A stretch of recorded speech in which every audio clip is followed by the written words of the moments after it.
Ang negosyo partners and lovers na sina Jom at Den nagsimula sa pagpapakilala ng nagbabagang peri-peri style chicken hanggang sa nakaisip ng juicy and bunless chicken sandwich.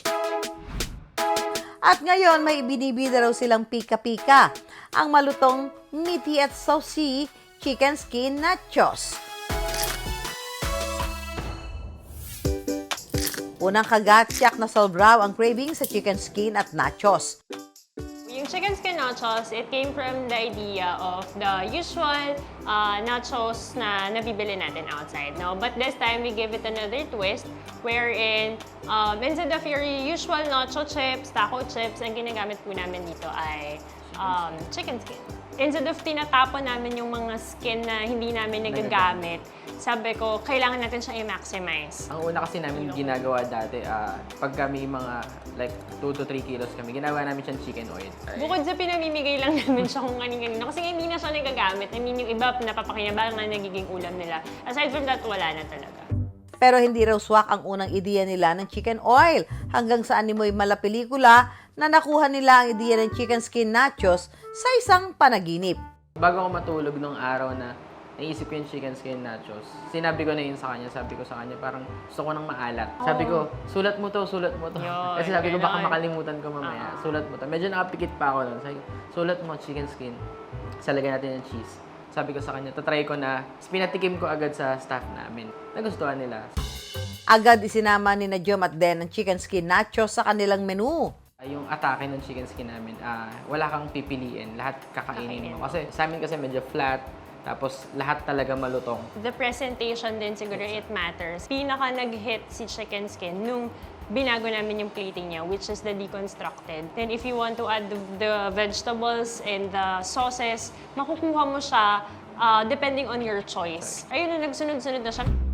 Bago pa man ihain ni na Jom at Den ang kanilang nachos, masinsin na nililinis ang bawat balat ng manok. Kinakailangan kasi nilang alisin ang tabang nakadikit dito. Saka naman babalutin ang balat ng manok sa harina. Para lumutong ang balat ng manok, kailangan mainit ang mantika. Deep frying ang diskarte para pantay ang luto sa balat ng manok. Dahil kaliwat kanan ang mga kanto fried chicken na nagbebenta rin ng chicken skin, kabado raw sina Jom at Den sa pagpapakilala ng bagong pika-pika. Nung nilabas namin siya, medyo gulat din yung mga tao. Magtatanong sila, bakit chicken skin na nakalagay? Hindi ba yun yung nachos na ano lang, na simple lang? Parang sinasabi nila na kaya nilang gawin or whatsoever. But yun nga yung sabi ko, if hindi mo siya nagustuhan, you're not our target market. Pero mas maraming nag-try mag-replicate. Alam kong inspired sa amin yung itsura, yung plating kung paano siya. Meant naman yung pagkain na makopya, makompare, ganyan. So sabi ko sa kanya, okay lang yun. At least, parang adobo din, di ba? Iba-iba tayo ng version ng adobo. Gamit ang malutong na chicken skin bilang chips, lalagyan ito ng sariwang kamatis at pipino at sasamahan pa ng giniling na karne ng baka. Mas nagiging extra delisyoso raw ang kanilang chicken skin nachos kapag nilagyan pa ng cheese sauce. Finishing touch naman ang sarili nilang simpla na garlic sauce. Ayan mga kapuso, nandito po tayo ngayon sa Tandansuara, Quezon City para sa kakaibang nachos. Kakaiba talaga itong nachos na ito dahil parang ngayon lang ako nakakita ng ganitong nachos. Bakit naisipan nyo na chicken skin yung gawin yung nachos? Siguro po medyo nagsawa na po kami sa main typical na nachos na medyo bland yung lasa. So, nilagyan po namin siya ng konting twist. Kapag pumatok na produkto, siguradong pasok ang kita. Tingnan naman natin kung makakadagdag pa ako sa kanilang kita. So, ilang piraso chicken skin? Dong. 7 to 8 pieces po siya. Malalaki, maliliit? Malalaki po. Ayun, dahil mahilig ako sa kamatis, dagdagan natin ng kamatis. Dahil mahilig din ako sa sibuyas, dagdagan natin ng sibuyas. Lagyan natin ng pipino. Ayan. Ang bango! Mga apaw sa cheese. Shawarma beef. Or, cheese, ganyan karami. Kalat nyo lang po. Hindi ba kayo manulugi? Okay, pagka ganyan. Garlic sauce, gaano karami? Ikot mo lang po.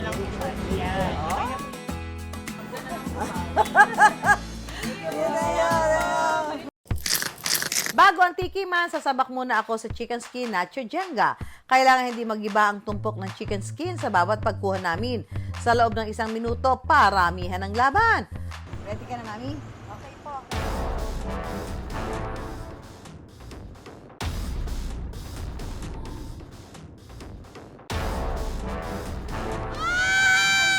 pa!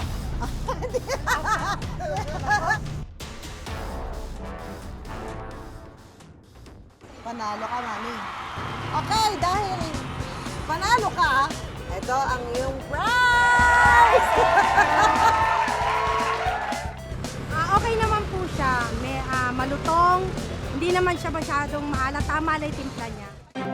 Ang problemang sangkatutak na balat ng manok noon, limpak-limpak ang naging tulong ngayon kina Jom at Den. Nag-range sa 120 to 150,000 in a month.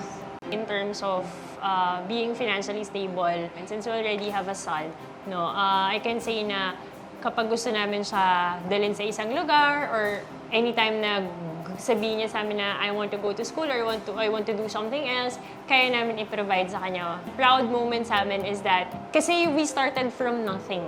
Diba? Literally, wala talaga. And with the help of our loved ones and everything, and sa hirap naming dalawa, may mga bagay kami na masasabi namin na finally nagagawa din natin siya ngayon. Nakapagpundar kami ng sasakyan, we already have our office, we were able to establish our commissary, natigil ako sa pagtuturo, siya din hindi niya natapos yung school niya. So everything is a blessing talaga. Para makatikim ang lahat ng kanilang suki, naglabas sila ng iba't ibang size ng nachos. Para naman makatulong sa isang gusto ring magnegosyo, open for franchise na ang kanilang chicken skin nachos. Kaya si Stephen nag-mine agad sa opportunity.